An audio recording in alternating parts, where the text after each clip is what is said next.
আসসালামু আলাইকুম। আমি MD Faruk Hasan, JNS study airport থেকে বলছি। আজকে আমরা কথা বলবো মিস্টার অভি দেবনাথের সাথে। যিনি রিসেন্টলি সাইপ্রাসে স্টুডেন্ট ভিসা পেয়েছে 1 সেপ্টেম্বর 2025 ইনটেকের জন্য। সো কনগ্রেচুলেশন ভাই। থ্যাংক ইউ ভাইয়া।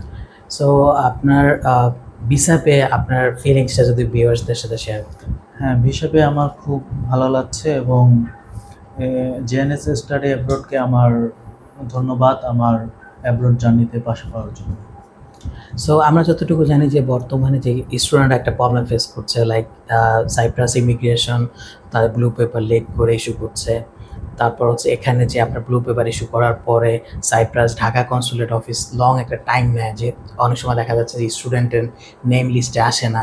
সো এক্ষেত্রে আপনার অভিজ্ঞতাটা কেমন ছিল? হ্যাঁ, এটা ঠিক। সাইপ্রাস সম্পর্কে অনেক কিছু শোনা যায়, কিন্তু আমার ক্ষেত্রে এমনটি হয়নি। আমি 1.5 মাসের মধ্যে আমি আমার ব্লু পেপার পেয়েছি। আচ্ছা, আপনার তো ব্লু পেপার ইস্যু হয়েছে, ভিউয়ার্সদের যদি একটু ব্লু পেপারটা শো করতেন। এই যে আমার ব্লু পেপার।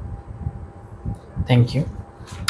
সো আমাদের সাথে তো আপনার প্রায় অনেক দিনের একটা জার্নি ছিল। সো এটার অভিজ্ঞতাটা যদি একটু ভিউয়ার্সদের সাথে শেয়ার করতেন। হ্যাঁ, এই আমার স্টাডি অ্যাব্রোড জার্নিতে আমার এক্সপিরিয়েন্সটা খুবই অ্যামেজিং।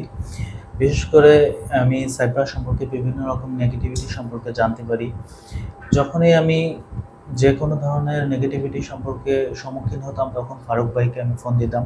ফারুক ভাই যে কোনো জিনিস খুব ইজিলি আমাকে বুঝিয়ে দিতেন এবং আমার একটা আশা ভরসার জায়গা ফারুক ভাই সম্পর্কে ফারুক ভাইয়ের কাছ থেকে আমার সৃষ্টি হয়েছে। সেজন্য ফারুক ভাইকে বিশেষ করে ধন্যবাদ। Thank you. সো ভিউয়ার্স, আপনারা যারা নেক্সট ইনটেকে সাইপ্রাস অথবা ইউকে, কানাডা, অস্ট্রেলিয়া, নিউজিল্যান্ড এবং সেনজেনে কিছু ডেস্টিনেশন রয়েছে, like Sweden, Denmark, Finland, even south কোরিয়াতেও যদি আপনারা অ্যাপ্লিকেশন করতে চান, তাহলে আমি স্টুডেন্ট ভিসা প্রসেস করে থাকি। সো আপনারা যারা নেক্সট ইনটেকে অ্যাপ্লিকেশন করতে যাচ্ছেন, আমরা সরাসরি আপনারা আমাদের অফিস ভিজিট করতে পারেন। এছাড়া আমাদের সোশ্যাল মিডিয়ার মাধ্যমে আপনারা আমাদের সাথে যোগাযোগ করতে পারেন। সো ভিউয়ার্স, আজকের মতো সেশনটি শেষ করছি। সো দেখা হবে নতুন কোনো সাকসেস স্টোরি নিয়ে। Thank you.